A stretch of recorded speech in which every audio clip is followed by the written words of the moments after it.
podcast is intended only for educational, inspirational, and entertainment purposes. The purpose of this podcast is not to replace the counsel of a physician, professional coach, psychotherapist, or other qualified professional. If you or someone you know is struggling or in crisis, help is available. Call or text 988 or chat 988lifeline.org. Welcome to the It's Your Story to Tell podcast. I'm your host, Megan Babcock, and I'm here with Rachelle today. Thanks for joining me, Rachelle. Yeah, I'm happy to be here. Well, I'd love to tell you a little bit about how Rachelle and I know each other, and even more fun is how we just recently were reconnected. So we had not seen each other in probably about 7 years. We originally had gone to the same church, been in some of the same Bible studies, had kids around the same age, so in youth group and things like that together. And I attended one of my stepson's art shows. And I walked in, we're looking around at some of the art, and I'm like, this woman looks so familiar, but we were, out of place. Like, how would I know someone at this event? And I was talking to my husband and I'm like, I'm pretty sure I went to church with her. And I just kept thinking on it. And finally I went over and I was like, I think we might have gone to church together. And then I realized who it was for sure. And I got to hear a little bit about why Rachelle was there. So she was there representing her nonprofit, Scars. And they were the nonprofit that was going to receive funds from some of the auction items and things like that at this art show. And so we got to reconnect, share a little bit more about our stories, because obviously a lot had happened in both of our lives in that 7-year stretch. And here we find out that we're both doing very similar work in supporting survivors and people who are just looking to move to a totally new place in their life. And in a lot of ways, they're starting over. So I am really looking forward to our conversation, Rachelle.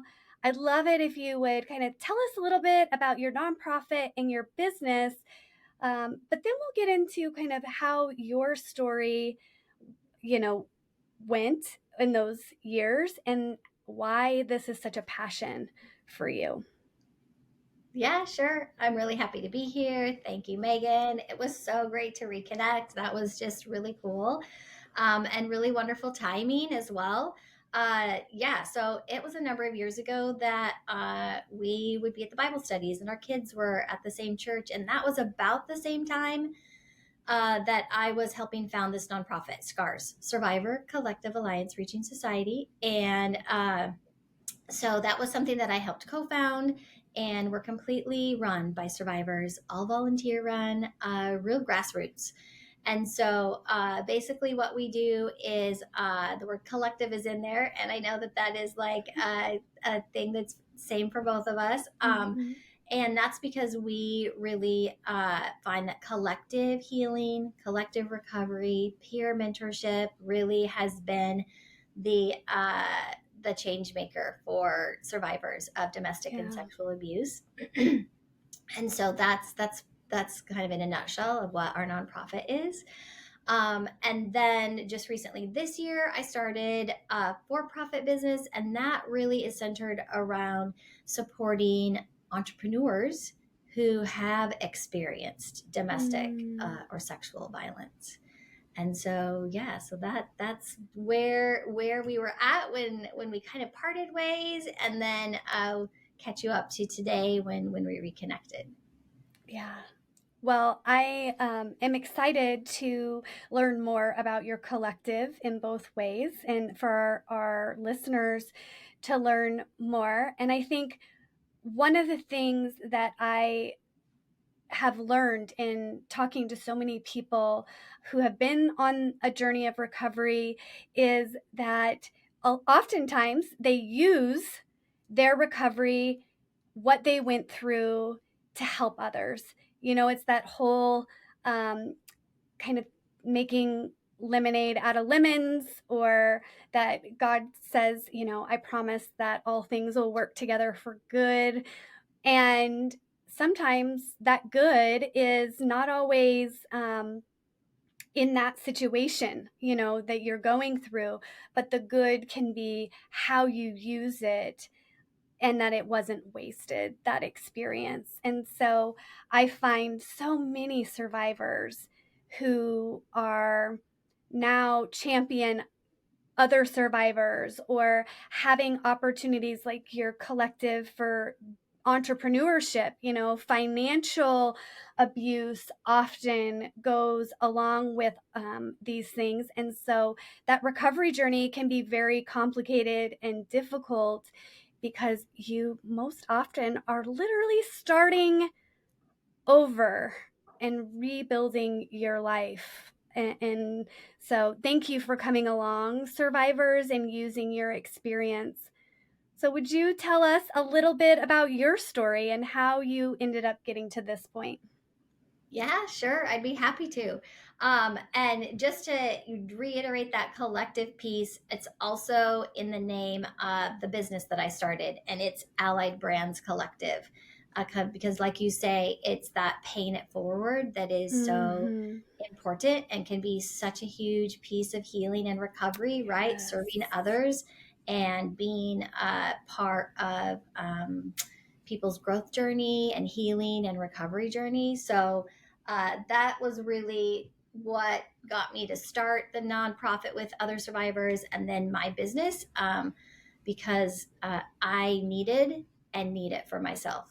So they filled two Mm-hmm. really big gaps for me and still continue to. And so that's why it's so important for me. But so my story, I was thinking about this when we were getting ready for today, and I've really only been interviewed on one other podcast, and that's through a local chamber of commerce.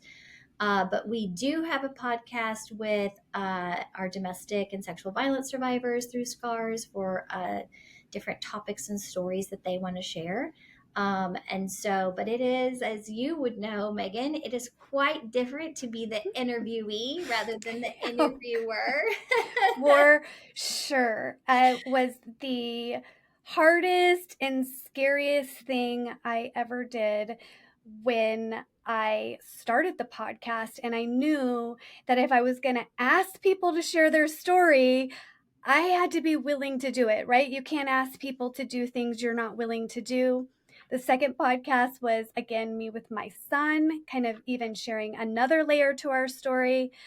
And then I've done a couple other podcasts where my coaches that are part of the collective have interviewed me. And I will tell you, one of them, I love Elissa. She's a domestic abuse survivor herself, and is focused on helping survivors in her coaching practice.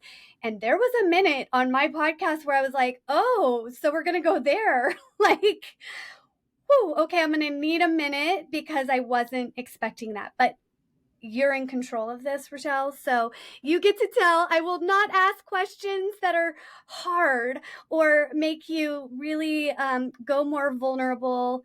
So that's the thing, is we all can be at different places, and our story, whatever we choose to share, is where we're at, and we need to honor that and not press ourselves. I think for people who are on the journey, I didn't get to this point until just a few months ago, right? And so we're talking 7 years of being out of the situation. So don't compare. If you're not willing, we all fall on a spectrum, and pushing yourself before you're ready is not healthy, and can do a lot of damage. So I'm so glad that you acknowledge just how important it is that we share when we're ready, and only as much as we're ready to share.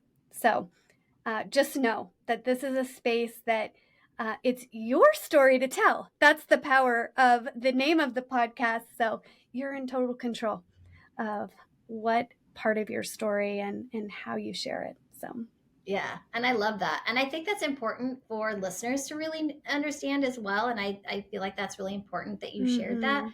As podcasts are becoming more popular, as people are starting to tell their stories, when I got free from my domestic violence marriage of 20 years, that was in 2008. That was just a little bit of years ago. And people weren't telling stories back then. So I think that's really good guidance as people are becoming more out about their stories to also honor themselves for when they're ready. Yes, Yeah. absolutely. And you and I are so similar. And it was just early this year that I became more out in the greater community also with my story. So because I had started the nonprofit in 2015 with other survivors, co-founded it, I was pretty out in that arena. But that's a whole different, ball game when it comes to being like completely out in the business community and the in community as a whole. And that takes a while to get to that point. So, like I said, I was married for 20 years. And like I said earlier, I was thinking about this podcast and thinking about that, excuse me, I would say I had been indoctrinated since birth on the kind of culture concept of fake it till you make it, which can be good in some instances, right? If used correctly for business motivation, that kind of thing. But also that can be very, very detrimental. And, I was thinking about the way that my family was raised. So my mom was actually raised in a tiny little house with a dirt floor. And then by the time she had me, she was a bookkeeper, wore business suits, that kind of thing. We still lived in the country and didn't have very much money, but, you would never know it, right? By how she was raised. And I don't know a lot about her story, and we'll get into that later. But then on my dad's side of the family, both his mom and dad's parents immigrated here. So that's that whole story, right? So that's my background. And then you add the layer on top of that of both my mom's and dad's side had people in it like preachers and pastors and church musicians. So that level of expectation, that's put onto individuals. And then when I got together with my now my ex-husband, my abuser, but when we were dating and then before we got married, we started in a really a business cult, I would say. And then there was even more intensified culture of, like I say, that fake it till you make it. And that then through all the years and then the 20 years being married to him, that hid a multitude of, really harmful behavior, really abusive behavior, and a lot of pain and sorrow along the way. Wow. I am so glad you brought this fake it till you make it concept up, because I agree. It is very damaging, because anytime we're faking it, we're keeping something hidden. And what is hidden cannot be dealt with, right? And so I definitely do not like that saying because I lived by it as well. And you would not know what was going on in my life because it was so perfectly collated in the appearance to everyone else. And then the other thing that I thought was really interesting that you shared, because I have been talking to many different people. A few episodes ago, there's a podcast on family cult. And then for you to talk about this business cult, people don't realize how many situations that there can be these abusive, controlling behaviors. And a lot of times we just think about it in relationships, and yet it can show up, these behaviors, because a cult is just about control, right? And so when you think about it that way, it can manifest in so many different circumstances that we're not even expecting to see it. And so then it goes dismissed, not noticed, because we're not talking about it. So I actually appreciate that you brought that up just as a kind of side tangent for people to really think about.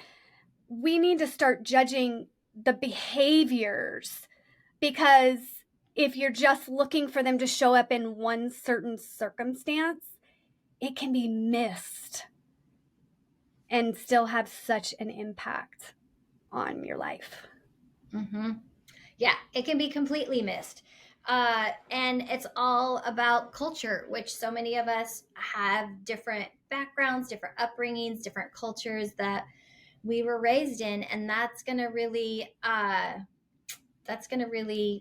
have an impact on how we live our lives, how we make our decisions, how we move forward.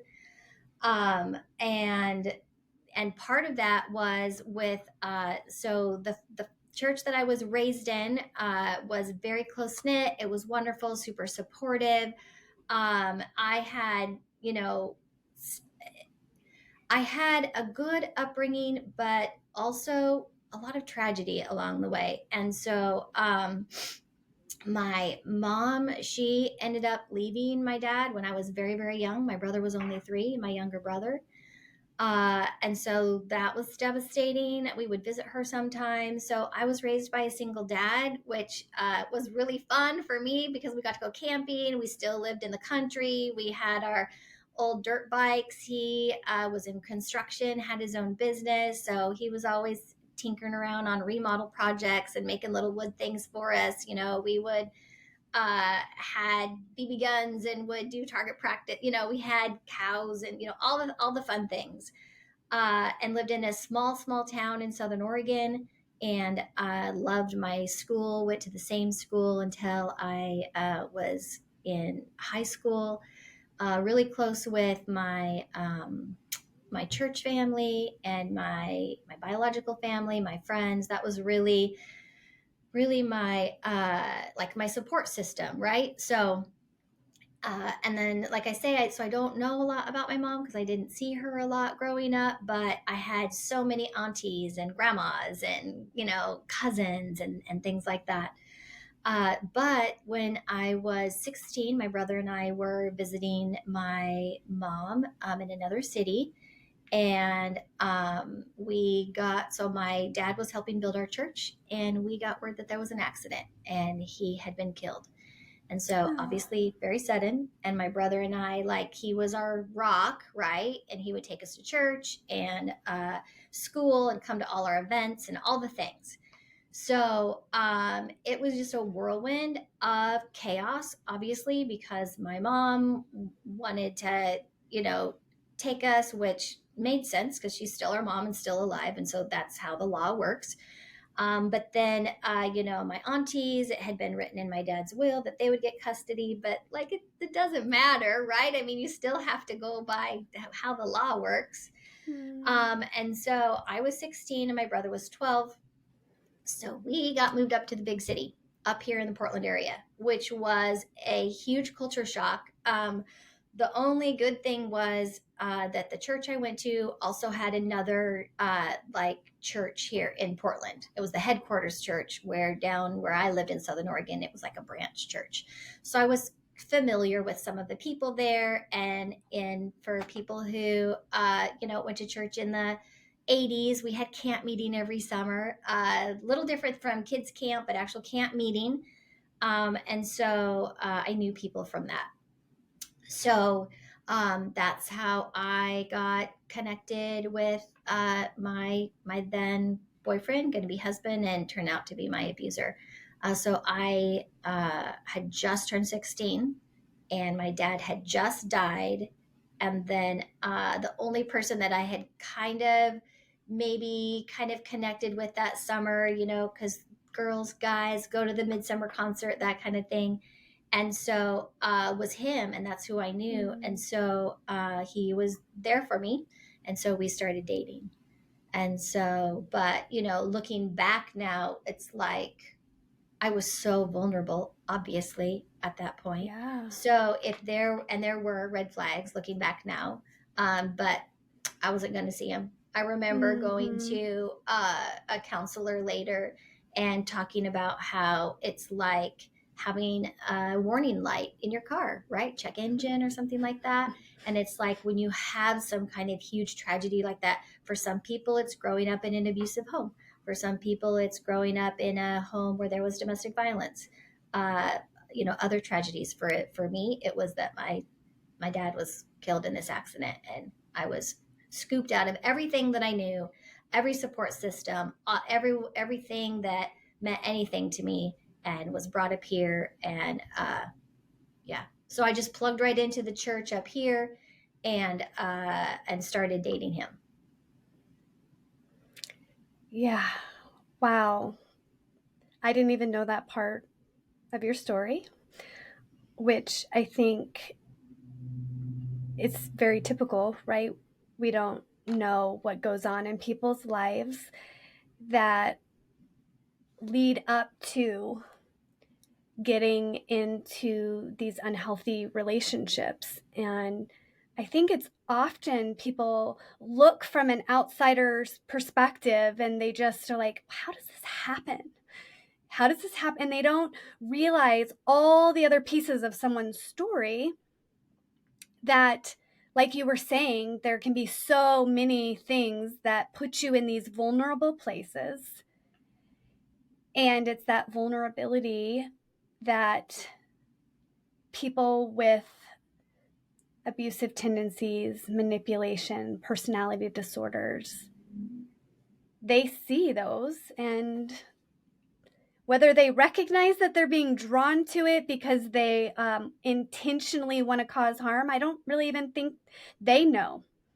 I think it's just they have brokenness, they have hurt things, they're trying to get their needs met. As someone who was trying to get my needs met, you were struggling, you had these emotional needs, and it's just this breeding ground for potentially toxic relationships when you start something in these difficult places, from these difficult places. And that is one of the things that, it's sometimes hard as a survivor to even, especially in the beginning, to acknowledge that hurt people hurt people. Sometimes that's the case. Sometimes. Yeah. That is a popular trend of saying that, but then there's a lot of hurt people who don't hurt people. You're right. And a lot of people who hurt that weren't hurt. So right. You're right. Yeah. You're right. But I think in my situation, I know that there was a lot of hurt and things that happened that resulted. And I think whether we know it or not, there is typically something that traumatized the other person, and we're ill-equipped to get our needs met, and then they learn patterns that are unhealthy, and I learned patterns that were unhealthy that allowed me in that situation, because in my situation there were things that I didn't deal with that caused me to be more vulnerable, and I can't go back. Like, I didn't know, right? You didn't know in that place that's what you were doing. But now that I have grown and I'm able to look back and kind of get curious, I can see the vulnerabilities like you're sharing that put me in a situation that then turned into something that I could have never imagined, and probably, where you had no intention of like, oh, I'm going to go find someone who is going to not value me and control me or hurt me. It's not anything anyone sets out to accomplish, I don't think. Yes, exactly. And remembering that abuse is a choice, right? And that wasn't something that of course I knew then either. There was a lot of things that I didn't know then, right? Mm-hmm. And so as time went on, taking responsibility for things that I didn't need to take responsibility, because abusive behavior is a choice by the person who's being abusive. Yes. And looking back, some of that had to do with a lot of sexual coercion while we were dating, which was even compounded with the fact that, going to church, right? And so, having the understanding and the belief that, like, there shouldn't be, certain kinds of things before marriage, and you shouldn't have sex before marriage. So there was a lot of sexual coercion in there. Again, not really realizing at the time. I had just turned 16, very naive, came from a small town. And then also dating and being in high school, which was a really great experience. I was able to plug in up here. And then realizing that I just really wasn't comfortable dating him anymore. But he really wasn't about that. And the background is that his family members were very prominent in the church, so he was very prominent in the church. So you were talking earlier about, like, setting expectations. So it was kind of like, well, he's a really good guy because everybody's saying he is, and that fake it till you make it, having not knowing what goes on in someone's mind or behind closed doors or how they're really going to be. And then there was even some stalking that happened afterward, with me trying to break up. And so that didn't work well at all. And so what came from that was my senior year. One thing that our church, again, pretty fundamental. So no jewelry, no going to dances, things like that. And we were both part of this really special choir. Megan might remember I was usually, singing at church and stuff. And so that was really important to me to be part of that at the concert in the summer after my senior year. But he found out when we were broken up that I was going to go to prom. And so that's when he decided to threaten me. And what he could threaten me with was something that could be taken away. And that was my ability to be part of that select choir and be with that community in the summer. And the way that he was able to manipulate that was that he would tell the youth pastor that I was going to go to that dance.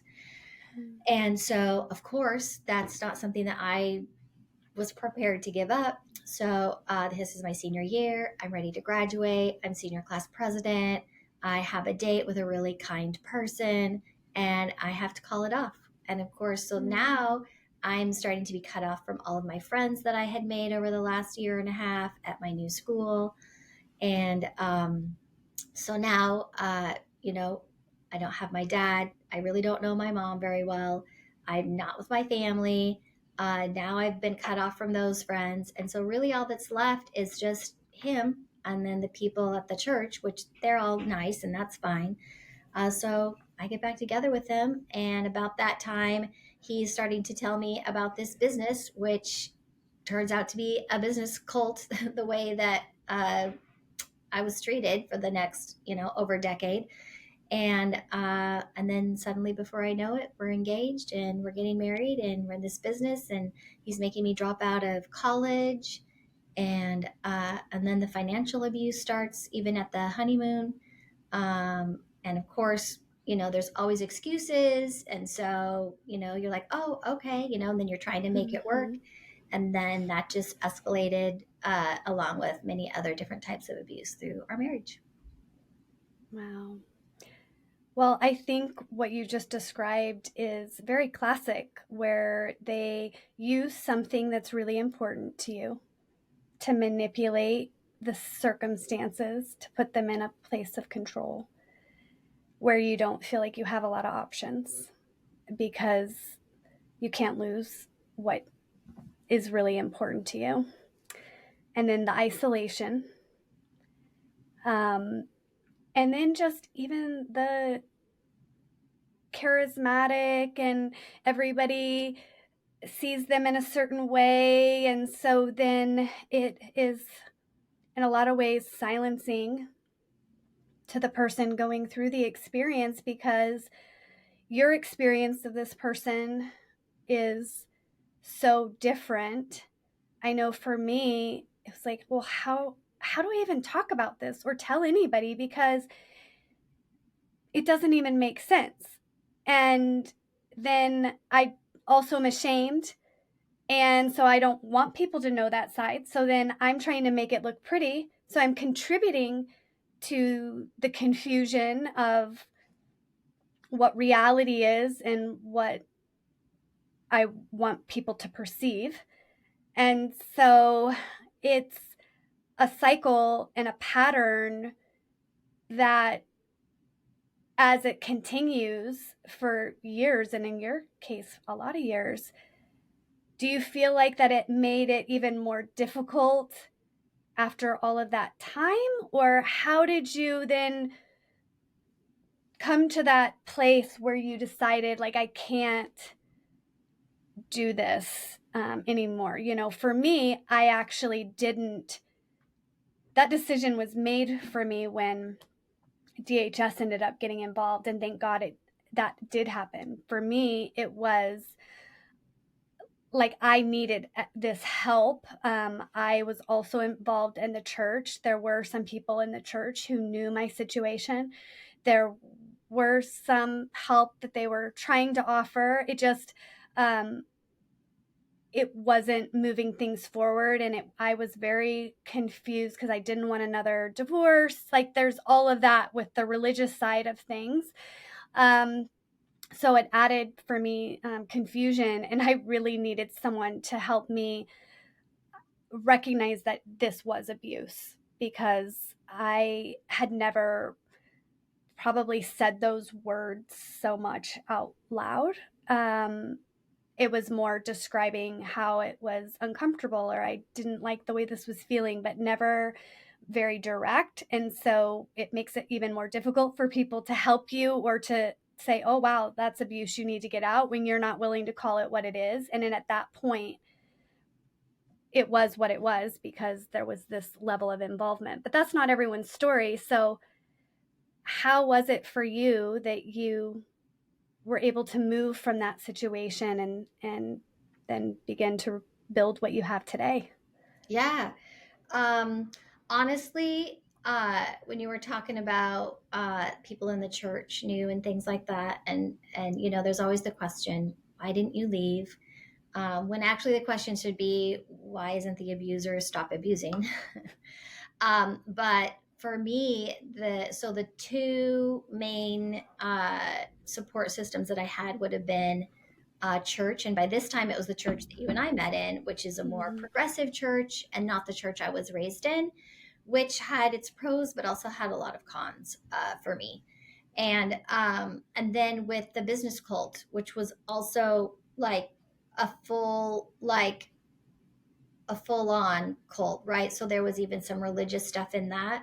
So I and we, because again, you know, part of the time we're both being like, what is going on here? So talking to people in the, you know, the business mentors and then church mentors, and you know, doing my level best. So as far as feeling shame, I think for me, I was just working the whole time trying to Mm-hmm. make things work, right? Trying to pay bills, trying to stay in a house. We were evicted. I mean, there was, when we lived with his mom and she was paying, then that was fine. But once she got her own place, every year we were evicted out of our house. So every Mm-hmm. year I was wondering if myself and my 5 kids were going to be homeless. And so it's not like I didn't try. I would go get help from them, and they would say things like, "Well, you just need to run the finances," and I didn't have the language to say. I mean, because he was there too, and I was just such a nervous wreck all the time. I cried all the time. Like I say, I was a nervous wreck. I had so much anxiety for many obvious reasons. We pretty much didn't have car insurance for 20 years. Can you Mm-hmm. imagine? Can you imagine driving with 5 babies and no car insurance? And there was nothing I could do about it because, and if people don't understand that, then go do some research on financial abuse. Right, right. Yeah. So they would say, you just need to do the finances. And I didn't have the language or the confidence to say, look, it doesn't matter if I do that because he's just going to take the bank card and go, you know, so this would have been the 90s. he's just going to take the bank card and just go withdraw money out of the ATM. What do you do about that? Or he's going to take the checkbook, because we still had checkbooks back then. And he's just going to write a check, and he's just going to rip it out, and he's just going to go, I don't know what he's going to do with it. So there's no take care of the finances. Right. It's not a thing. That's that's not the root cause of the problem here.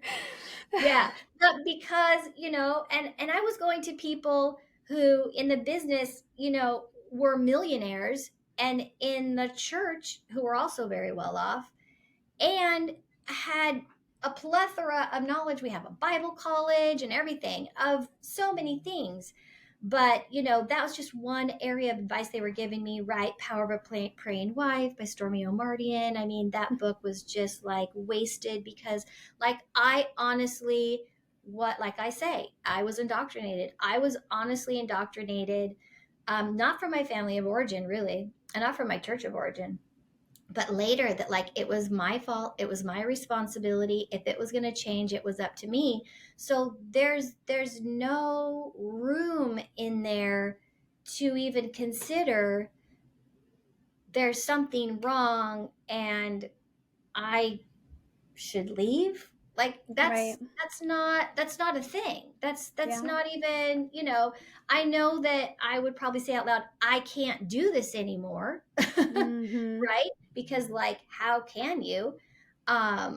So that's where I was. And really, it took, like you said, someone coming along and saying this is abusive.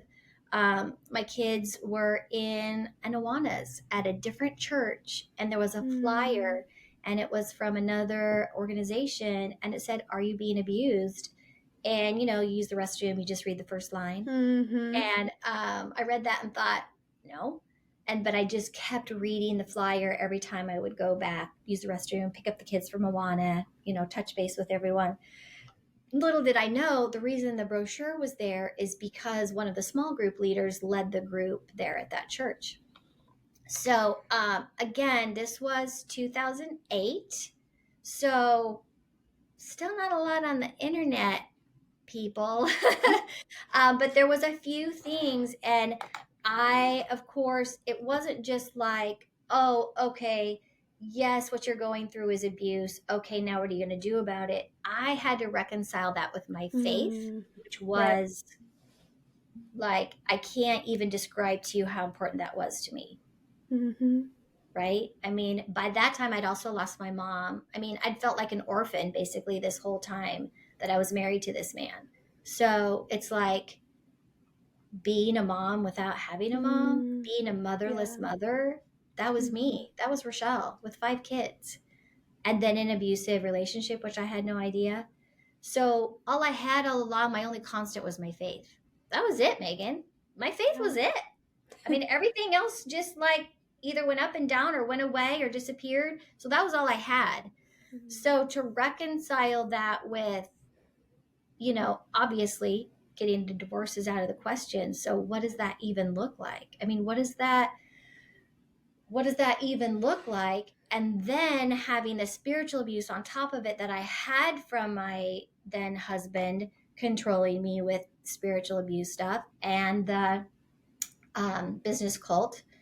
But then also getting specific words from pastors at the church saying, if you go through with this, you're going to go to hell. Wow. On the phone. Yeah. I know where I was standing, in my daughter's room. I thought I was going to die. Where's my dad? Where's my mom? Where's my family? Where's anybody, Megan? Where is anybody? Yeah. It was just me. And right. Sorry. And I wasn't I didn't know enough. Now there's so many podcasts and so much out there, and ways to be informed and ways to be educated. And we didn't have that yet back then. Yeah. So, but I knew again that I had something, at least I had something to be I don't know what I'm going to do with it, but now I can say this isn't okay. So once I could say, this isn't okay, and I probably at that point was saying, and it's not all my fault. I definitely still felt like a lot of it was my fault, or I could do something about it. Not like I could fix people, but like, so at least I could say, it's not all my fault, and this isn't okay. Right? That's the first thing we have to say about things, right? That's where boundaries start. Boundaries start with us saying, this isn't okay for me. Right. So I started there, and I remember, and this is so classic, abusers, and people joke about this now on TikTok if husbands say this, but I had started like checking out, right? And it was like January of 2008, and we had gone to this big prayer thing, whatever. Nothing against prayer things, but just with him and stuff. And I remember later that week, he said, I've noticed that stuff doesn't really bother you anymore. And you just really aren't like saying anything to me about like things that come up anymore. It just seems like everything is fine. And that's when it's like in couple relationships, that's when they're like, okay, partners, if your partner's saying that, that's when, right? Because it's like, when I was saying, hey, this isn't okay, we need to change this, what can we do? That's when you're still invested and you still care and you still think that there's hope. And that's what I realized. There wasn't any hope, at least for us at that point. And so it was through that flyer that got me thinking that. And I went to the Domestic Violence Resource Center, started to really get some good help from them. And then I was able to get out of that relationship. And then it was, I had a few years where I was getting some help from people, but really trying to navigate a lot on my own.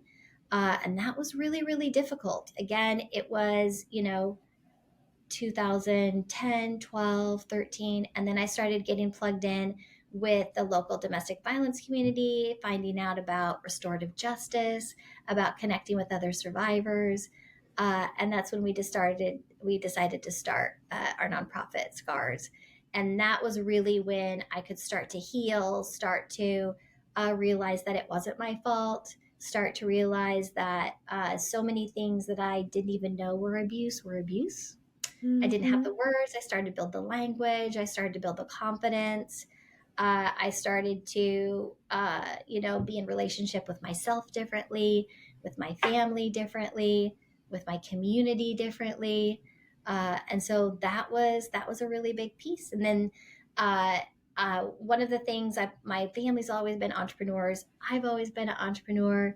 I've always wanted to support survivor entrepreneurs, done the best I could with our nonprofit, but we really want to respect the fact that it's a nonprofit. And so that's why I started Allied Brands Collective, because it is a business and we can promote survivor entrepreneurs. And so now I looked because I wanted to plug in. I didn't want to recreate the wheel. And so I looked to see if there was something out there for entrepreneurs who had experienced domestic violence, like a website where they were all together, right? And there wasn't anything. So I thought, well, I helped start a nonprofit. I'll just start. Why not?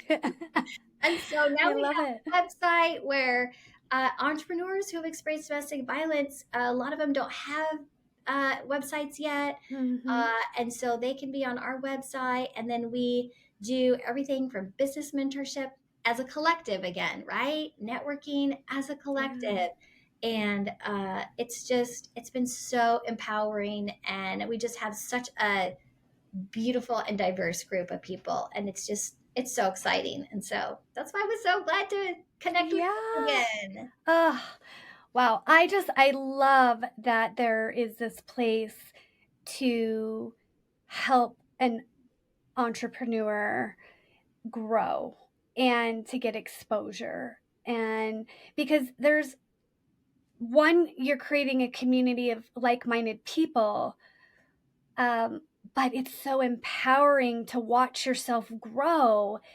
And a lot of times we just don't have the tools. And so by having people in all these different stages of growth and development and experiences, you have a mastermind of women who can help champion this other woman.